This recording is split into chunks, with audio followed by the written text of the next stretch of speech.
Hi, myself Satyam Singh, and let's start this series of understanding artificial intelligence and general intelligence.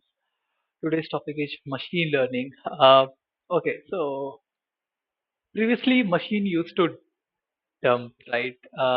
They can't do anything on their own, so they need the set of rules and instruction.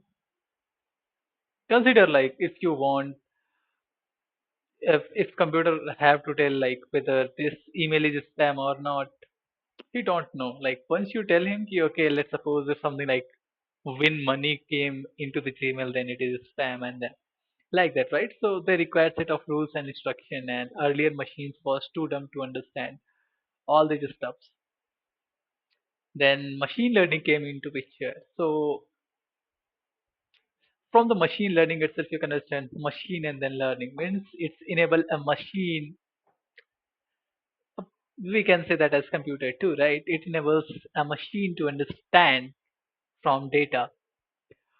Now, data is very important here, right? If we see our routine and all, right, that is also a data. And then we follow some kind of patterns, and those patterns we call that as features.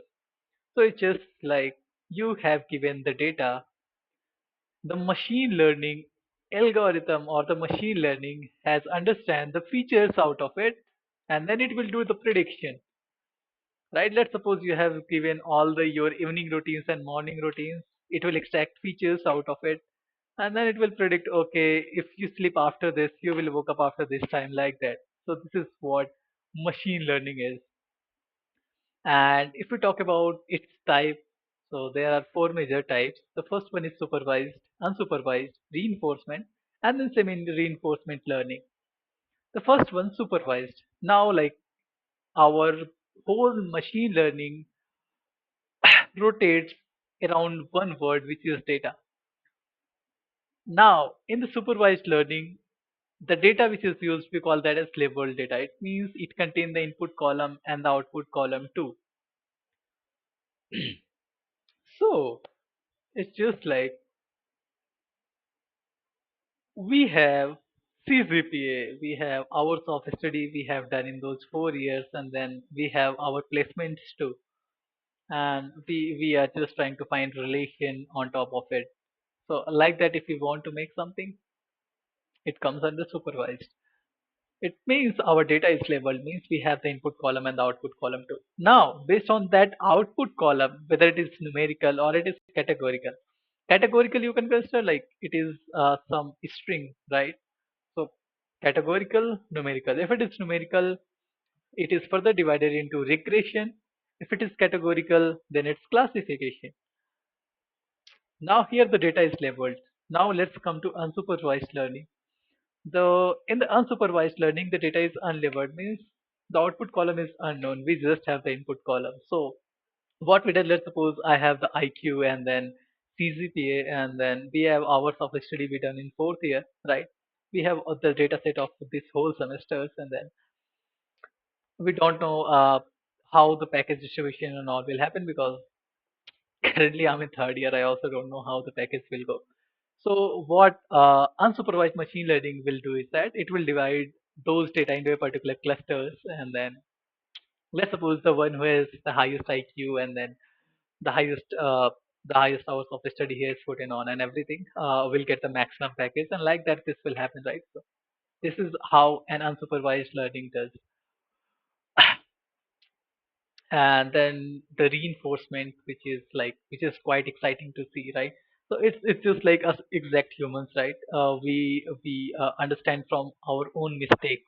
So same as the reinforcement does, it do the mistake, it understands, and then it try to avoid that mistake the next time. So like that the reinforcement learning works.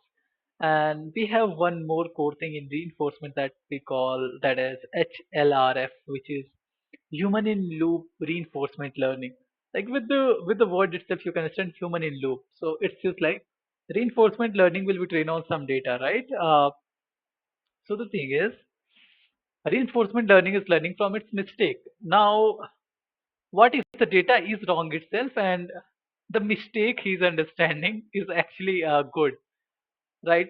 It's just like it's not actually a mistake. So he's understanding this mistake like that. He start learning, and then the model that we get will be something else, and the model that we want will be something else.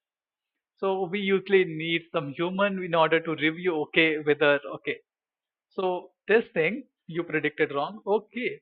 So review. Okay. Now you just go ahead and then retrain your itself and don't do this mistake again. So that is what human in loop reinforcement learning is. And then we have semi-reinforcement. Semi-reinforcement, you understood, like half of the data is labeled, half of the data is unlabeled, right? It's just like in the Google Photos, you captured your photo and labeled it as okay, Satyam. Then all your other photos will be labeled as Satyam. This is what Google Photos that only one photo you labeled and then other photos automatically got labeled, right? So like that Google Photos does. So this is what example of semi-reinforcement learning is. And then as we go further, like based on the deployment that we are doing, the machine learning model is now classified into two. The first one is offline machine learning model, online machine learning model. Offline, from the name itself, you can understand like you have trained your machine learning model only once, although like there is no as example, like it's example of, let's suppose, an ideal human who stopped learning right after a certain age. So it's just like you.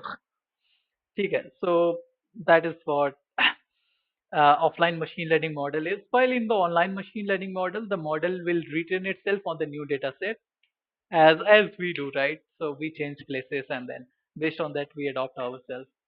This is an example of online machine learning model. And then based on the learning, we have two kinds of machine learning model, right? First one is instance based, second one is model based. So it's pretty to go. The learning can be of two types: memorizing and generalizing. Memorizing, in the memorizing, as I told you, we want to find some features in the data set and then we will do prediction. So this is what memorizing means.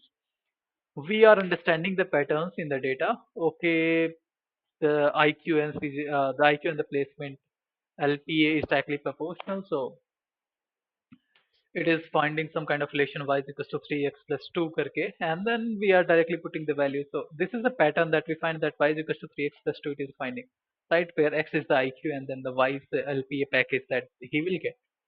So this is what the patterns the ML algorithm finds. So if it is something like this, we call that as memorizing. Most of the ML models are memorizing, while the generalizing, it doesn't understand anything on the training time. But in the prediction, it's the closest results which is happening, and based on that, it will do this prediction. It means like they are lazy learners. They don't learn anything on the training time. While most of the models are memorizing, it means it try to find patterns in the training time itself. Okay, I think this is all about machine learning. So majority one question again came is, what is difference between machine learning and deep learning? That is the next part.